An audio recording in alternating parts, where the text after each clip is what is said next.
please be seated for the inaugural session, which will begin with the lighting of the lamp.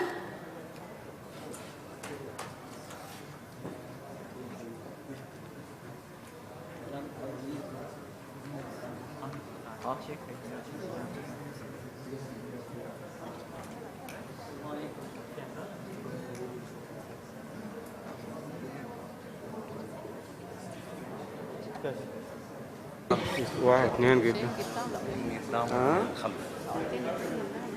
ايوه خلاص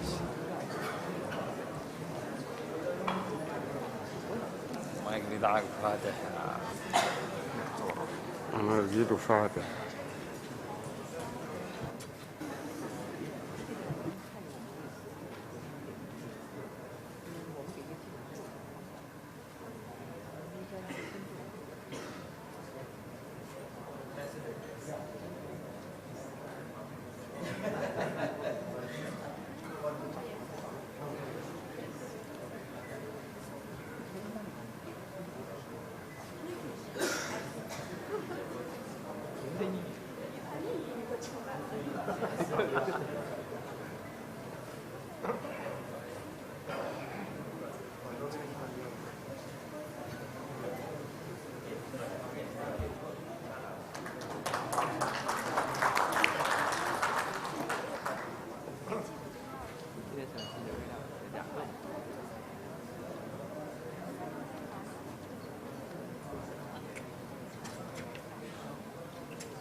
Thank you all for lighting this ceremonial lamp.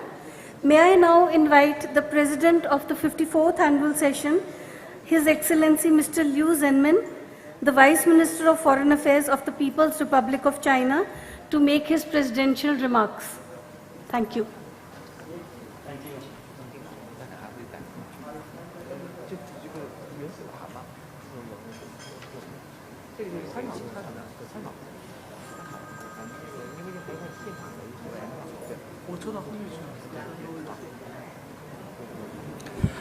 Good morning.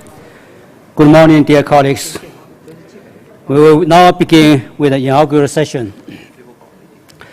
Your Excellency, Ms. Sujata, Secretary of the Ministry of External Affairs of India, Your Excellency, Professor and Dr. Ramat Mohammed, Secretary General of ACO, Honorable Ministers, Attorney General, Heads of Delegations, Excellencies, distinguished delegates, observers, ladies and gentlemen. It gives me immense pleasure to address this august gathering. At the outset, I would like to thank our chief guest, Her Excellency Secretary Sujata Mata, for taking time out of her busy schedule for gracing this occasion and agreeing to inaugurate the 55th session of ACO. I would like to thank ACO Secretariat and the able leadership of Professor Ramat Mohammed for the excellent preparations for this annual session. I would also like to thank the Government of India and its Ministry of External Affairs for the warm hospitality extended to us and the excellent arrangements made for this annual session. Excellencies, ladies and gentlemen, as the President of the 54th session, I felt very honored to have been entrusted to carry this business of the 54th session to such a historical point at this year's annual session, as we are celebrating the 60th anniversary of ACO. Guided by the abundant spirit of solidarity, friendship, and cooperation, ACO has played a significant role in consolidating and advocating common positions and interests of the two continents in the various fields of international law over the past 60 years. Now, in the new era, when both the international law and the world order are undergoing profound changes, the relevance and the value of ACO can only become ever higher. Indeed, it is imperative for our member states to continue our commitment and support to revitalizing and strengthening of this organization, with a view to further enhancing our collective influence in the field of international law and to promoting a more just and equitable international system, which would better safeguard world peace and assist our common development. In this regard, I would like to propose that on this historical occasion of commemorating the 60th anniversary of the organization, we should work out some languages in outcomes of the 55th session, either in a resolution or in a declaration of this session, to send an appeal to all Asian African countries to increase their support to the further enlargement and revitalization of the organization through political, financial, and other means, including by becoming a new member of the organization. Excellencies, ladies and gentlemen, I also felt gratified to say that during my presidency, ARCO Secretariat, despite its limited financial and human resources, organized numerous programs and activities for the benefit of member states. I'm sure that the Secretary General would later give a detailed report on the activities over the past year. Let me mention a few important events. First, 2 intersessional meetings of the legal experts were held here in New Delhi, one in January 2016, the other just in the afternoon of yesterday, to deliberate on the draft ARCO principles and guidelines to combat violent extremism and its manifestations. These discussions have enhanced our understanding on each other's concerns and contributed very much for our joint efforts to comprehensively address the multi-pronged legal questions related to the scourge of violent extremism. Second, ARCO Legal Advisors meeting was held in early November 2015 in New York on the sidelines of the 70th session of the UN General Assembly. Third, the Secretary General participated in the annual session of the International Law Commission held in May 2015 and presented the views of the member states on items in the work program of the Commission. These events have now become regular features in the ARCO calendar. In addition, it is also pertinent to mention ARCO's legal experts meeting on identification of customary international law, held in Manila in August 2015. I'm glad to see that ARCO Secretariat is committed to make its own contribution in this area since the establishment of the Informal Expert Group on Customary International Law. I'm also glad to learn that the Informal Experts Group, through its rapporteur, Professor Xin-He Yi, has conducted dialogues with Sir Michael Wood, the Special Rapporteur of the International Law Commission on this topic. The work of the Informal Expert Group was accredited by Sir Michael Wood as perceptive and constructive. This represents a new contribution of our organization to the work of the International Law Commission. There are many more programs to add. I mention these events just to demonstrate ARCO's commitment in coordinating with the various institutions to keep up the dialogue and consultations on contemporary issues in international law. I hope ARCO will continue to keep up such endeavors. Besides these programs, ARCO Secretariat has also been busy engaging in special studies on 2 contemporary issues, that is, marine biological diversity beyond national jurisdictions and international law in cyberspace. Excellencies, ladies and gentlemen, I'm also pleased to inform this August gathering that my own government, the People's Republic of China, has also made new contribution to the work of ARCO through the operation of the China-ARCO Exchange and Research Program on International Law. A photo exhibition of the program will be held as a side event of this annual session this evening, and the Chinese delegation will host a reception tonight for the exhibition, and all delegations are warmly welcome. Excellencies, ladies and gentlemen, besides the celebration of its 60th anniversary, its Diamond Jubilee, this annual session is important for ARCO for another reason, that the election of the new Secretary General.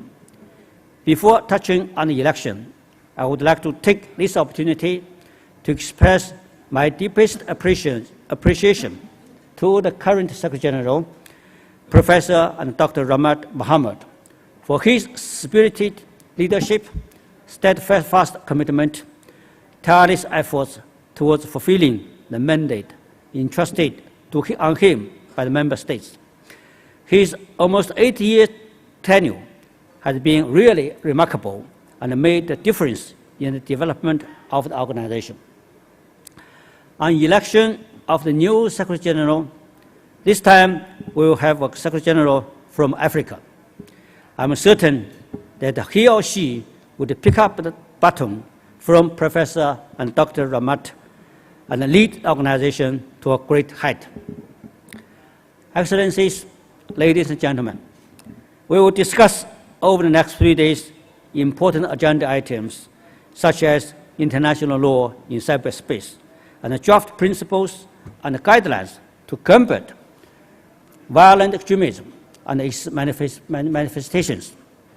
Facing immense challenges from these new issues of international law, the Asian African countries, indeed the whole international community, need to come together and work constructively and creatively to find common solutions. I'm sure our member states have the courage and wisdom to achieve more in the coming days and months. In addition, while stressing the importance of promoting the rule of law at the international level, we shall also need to guard against any abuse of the international legal procedures that would target against our Asian African countries and whatever pretexts. Excellencies, ladies and gentlemen, to conclude, I would once again thank all the ARCO members, the Vice President of the 54th Annual Session, the Secretary General and the ARCO Secretariat for the support and cooperation extended to me in fulfilling my duties. I would also wish the incoming President and the Vice President all success, and I'm confident that under their able leadership and guidance, this organization would continue to work as a platform for legal deliberations on issues of significance to Asian African countries. Dear colleagues, with these words, I would like to invite the chief guest of our host government, Honorable Ms. Sujata, Secretary of the Ministry of External Affairs of our government of India, to kindly present her inaugural address. Your Excellency, have a floor, please.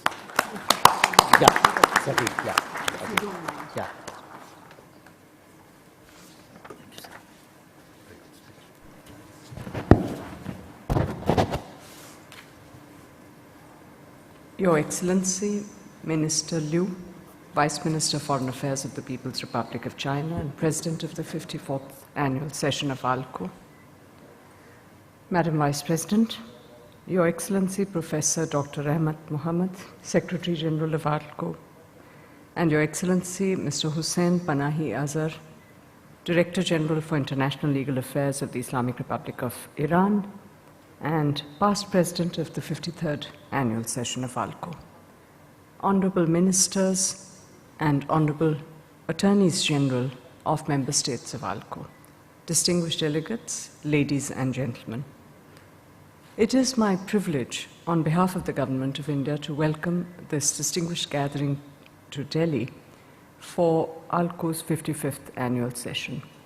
May I felicitate you, Mr. President, on a very successful year in which you have presided over ALCO's meetings, and may I also felicitate you, Mr. Secretary General, for the initiatives you have taken and the many new activities that you have undertaken as the leader of this organization.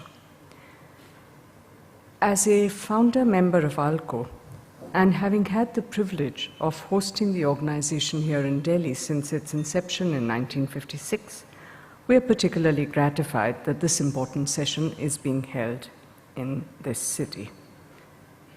This year's annual session is also significant because while this is ALCO's 55th annual session, it is the 60th year of the founding of the Asian Legal Consultative Committee, which preceded this organization in its present incarnation. India attaches great importance to ALCO and the work undertaken in this body.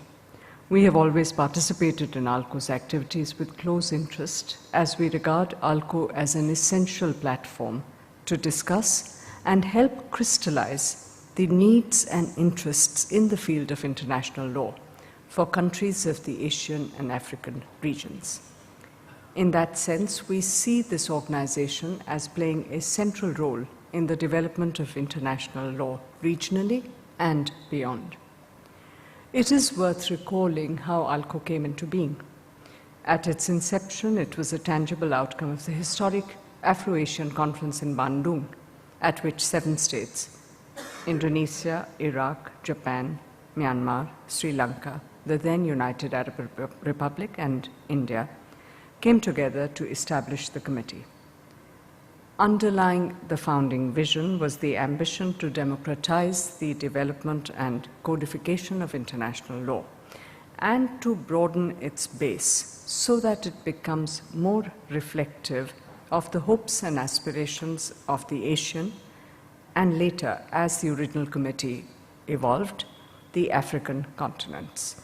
The continuing relevance of the founding vision has been reaffirmed repeatedly since ALCO was established. It is noteworthy in this context that this is the only intergovernmental organization which thus combines and reflects the interests of 2 major continents for focused and serious discussion on international law. The contribution of ALCO to thus giving concrete form to the cooperations between our 2 continents, between Africa and Asia, has been considerable. In terms of contribution to the discipline, the role of ALCO in the development of the concept of the exclusive economic zone is an example. An important element in the field of the law of the sea has been noteworthy. Similarly, there are other such documents to which ALCO has made significant contribution, including the principles concerning extradition, principles on the status and treatment of refugees, and so forth. It has become evident that over the passage of time, and as a result of the impact of technology and of the effects of globalization, the distinctions between public international law and municipal law have begun to blur somewhat. As a consequence of these tendencies, the instruments of international law and the activities of international organizations are becoming more salient in both the public and personal domains. It is therefore fitting that ALCO pursues discussions and activities that relate both to public and to private international law. As international law is growing increasingly more complex, it has an increasingly deeper impact on the very intricate web of rules and institutions that regulate the affairs of states, of international organizations, of individuals, and of their interactions with each other. Various institutions provide mechanisms to facilitate international cooperation in this domain and to promote compliance with both public and private international law. Just a few instances of these are laws and regulations that relate to trade and business, transnational crimes, human trafficking, IPR, human rights, and so forth. These are only a quick sample of the subjects that are dealt with. In this backdrop of the ever-widening canvas of international law, ALCO's relevance for its members is further reinforced. ALCO's close cooperation with other international organizations, including through its representation at the United Nations, has provided an additional platform for ALCO member states to contribute to the progressive development of international law. I would like to note the constructive role of the interactive dialogues on various international law issues organized by the ALCO representation at the United Nations. ALCO's participation in the deliberations of the International Law Commission, the seminal body, are also noteworthy. In this light, India would be happy to see further enhanced cooperation between ALCO with international organizations that deal with international law matters. Also on current issues being discussed and developed internationally, be it the issue of the marine biological diversity beyond national jurisdiction or on the legal regime relating to cyberspace. ALCO's participation in the alternative dispute resolution scheme and the establishment of 4 regional arbitration centers in our region, in Cairo, in Kuala Lumpur, in Tehran, and Lagos, deserve to be highlighted. It is our hope that ALCO over time should play an even greater role in the field of alternative dispute resolution. This 55th session of ALCO has an important and serious agenda. A number of topics in international law very relevant to present-day concerns and present-day discussions will be deliberated upon, including violent extremism, terrorism, WTO issues, the agenda items on being discussed in the ILC, and the law of the sea. I believe that the discussions in this distinguished gathering here will be informed by and in turn will influence the international debates on these issues. As someone in a foreign office who depends every day on the expertise and support that we receive from our colleagues who deal in international law matters, I would like to affirm the deep support that we all are committed to for your work. It is therefore my pleasure and my privilege to declare this 55th session of the Afro-Asian Legal Consultative Organization open. I wish you all very stimulating and productive discussions and a good stay here in Delhi. I thank you for your attention.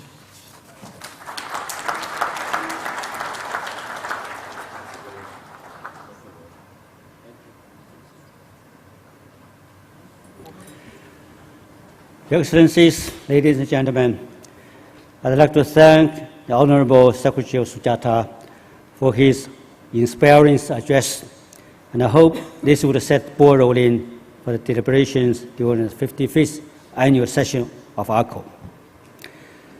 Our chief guest has a very busy schedule, so she will have to leave us, and I request all the delegations to remain seated so that we can continue with the rest of the program. Wait, okay. Wait until the inauguration. Over. Okay, thank you, thank you. Thank you. I think Secretary Sujata, our chief guest, is kindly enough that he will stay with us until the end of the inaugural session. Now, dear colleagues, I now invite His Excellency Professor Dr. Rahmat Mohammed, the Secretary General of ALCO, to present his welcome address. Thank you very much, Excellency. Your Excellency, Madam Sujata Mehta, the Secretary West, Ministry of External Affairs, Government of India, His Excellency Mr. Liu Zemin, the Vice Minister of Foreign Affairs, People's Republic of China, and the President of the 54th session of ALCO, Honorable Ministers, Attorney Generals, Heads of Delegations, Excellencies, distinguished delegates and observers, ladies and gentlemen, it is my singular pleasure to welcome you all to this distinguished gathering of the 55th annual session of ALCO. I am extremely grateful to Your Excellencies for having spared your valuable time to participate in this session. The presence of honorable ministers and Attorney General heading the delegation is indeed a matter of immense importance for us. This signifies that ALCO and its initiative remain valuable to you all. I'm sure we would immensely benefit from your insightful comments and eagerly looking forward to your active participation. Let me begin by conveying my heartfelt thanks to Her Excellency Madam Sujata Mehta, Secretary West, Ministry of External Affairs, for taking time off her busy and hectic schedule to grace this occasion and deliver the inaugural address. Thank you, Madam.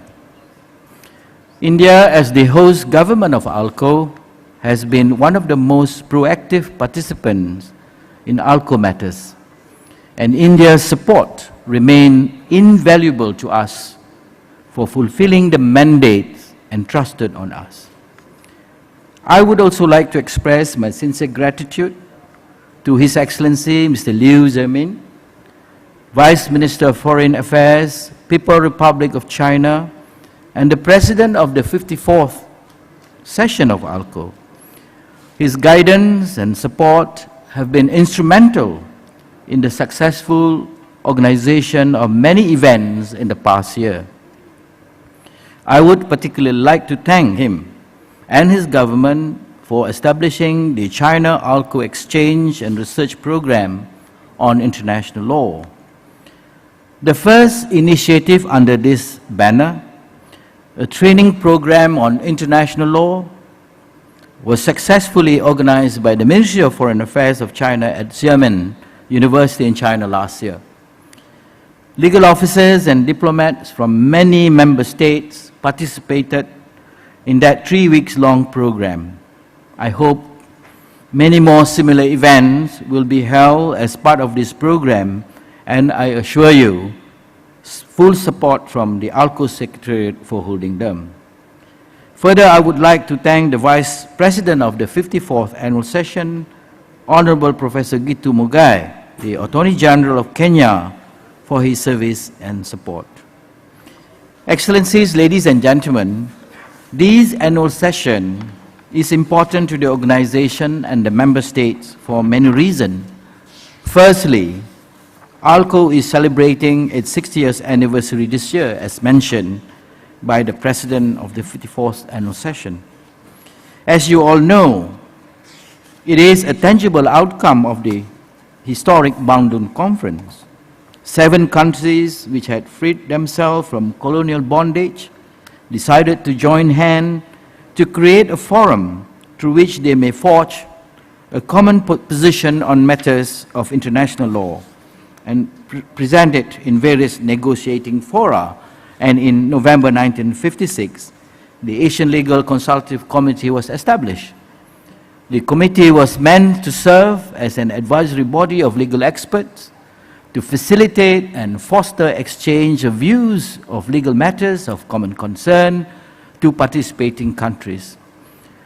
To fully embrace the Bandung spirit and encourage participation of countries from African continent, the name of the organization was changed accordingly to the Asian African Legal Consultative Committee from the year 1958. Its success is evident in the last 60 years, as it has grown from just 7 member states to 46. From the initial temporary deliberative nature of the committee to a permanent regional organization dealing with matters of international law from the perspective of the two most populous continents of the globe, ALCO has traversed a long path in the last 6 decades. This 60th anniversary celebration provides as yet another opportunity to reflect on the past and chart out the future course of action. This annual session is significant for another reason. We are living in times where rule of law in many parts of our continent is trumped by violence and anarchy perpetrated by non-state actors. Violent extremism and its different manifestations, which have engulfed a number of